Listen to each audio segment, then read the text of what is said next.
Subscribe to our YouTube channel and press the bell icon to get the latest updates. नमस्कार। कल मैंने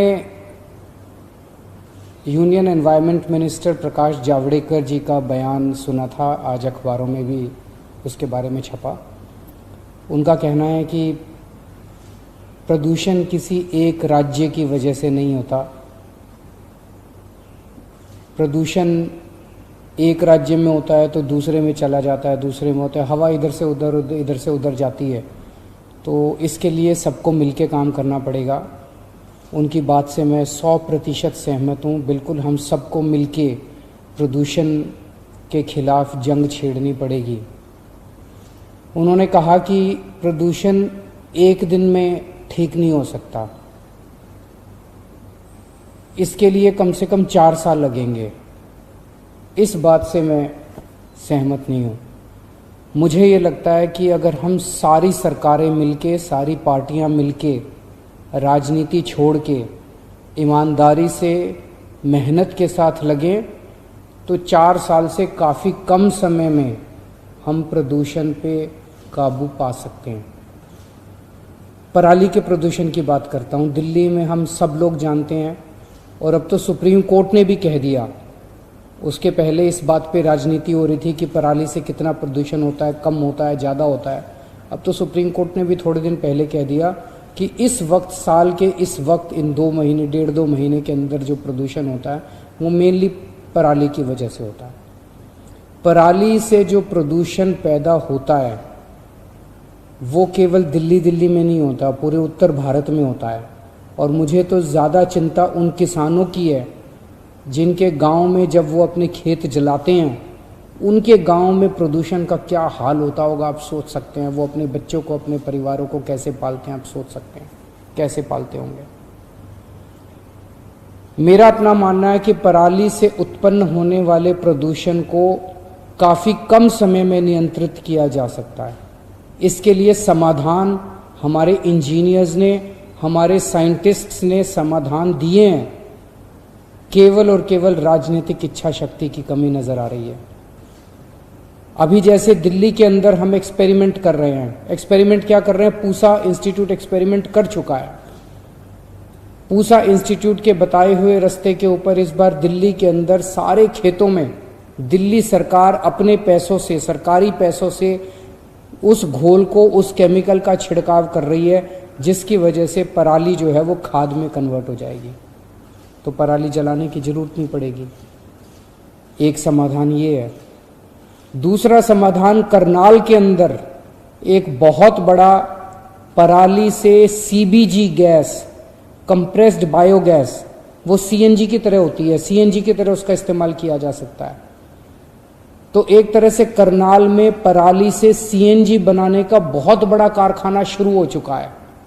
तो पराली से सीएनजी बनती है, क्यों नहीं बनाते हम लोग? अगर पराली से सीएनजी बनाने लगे और वो फैक्ट्री जब किसानों से पराली लेती है तो किसानों को पैसे देती है, पराली खरीदती है, किसानों की इनकम हो रही है, किसानों के खेत से पराली खुद ट्रांसपोर्ट करके फैक्ट्री तक लेके आती है, किसान का कोई खर्चा नहीं है। किसान की पराली को वो फैक्ट्री खुद काट के लेके आती है, किसान को बदले में पराली के पैसे देती है। और वो जितनी गैस बनाती है वो सारी गैस दिल्ली की आईजीएल, इंद्रप्रस्थ गैस लिमिटेड, जो अपनी कंपनी है दिल्ली की, वो खरीद लेती है सारी गैस। सबका फायदा ही फायदा। पंजाब के अंदर 7 ऐसी फैक्ट्री चल रही हैं जो पराली से कोयला बनाती हैं या पराली से कोक बनाती हैं। वो फैक्ट्रियां भी, जो फैक्ट्रियां चल रही हैं पराली से, वो किसान की पराली खुद, फैक्ट्री वाले किसान के खेत में जाते हैं, पराली काटते हैं, पराली के पैसे 500 रुपए प्रति एकड़ के हिसाब से किसान को पैसे देते हैं। किसान की कमाई होती है और वो किसान के खेत से खुद ट्रांसपोर्ट करके फैक्ट्री तक लाते हैं और फैक्ट्री में कोयला बनाते हैं और कोक बनाते हैं। ये फैक्ट्रियां एनटीपीसी को कोयला बेच रही हैं।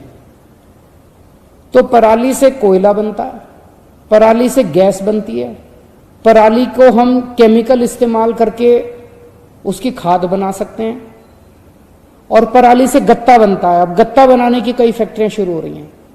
तो अगर हम सारी सरकारें मिलके अपने अपने राज्य के अंदर पराली को इस तरह से इस्तेमाल करने लगे कि उसको जलाने की बजाय किसानों को उससे कमाई होने लग जाए, तो कितना फायदा होगा। ये फैक्ट्रियां पता नहीं कितने लोगों को नौकरियां दे रही हैं। जो फैक्ट्री पराली से गैस बना रही है वो कितने लोगों को नौकरी दे रही है, किसान को पैसा दे रही है।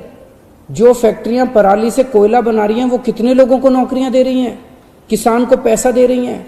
जो फैक्ट्रियां पराली से गत्ता बना रही हैं वो कितने लोगों को नौकरियां दे रही है और किसान को पैसा दे रही हैं। मुझे लगता है अगर युद्ध स्तर के ऊपर हम सारे शुरू कर दें तो बहुत कम समय में, साल भर में हम लोग पराली को अभी पराली एक बहुत बड़ी लाइबिलिटी बनी हुई है, पराली को लाइबिलिटी की बजाय एक बहुत बड़े अपॉर्चुनिटी में कन्वर्ट कर सकते हैं। शर्त केवल एक है, क्या हम सबकी राजनीतिक इच्छा शक्ति है या इस मुद्दे पे केवल राजनीति करनी है। मेरी केंद्रीय पर्यावरण मंत्री साहब से निवेदन है,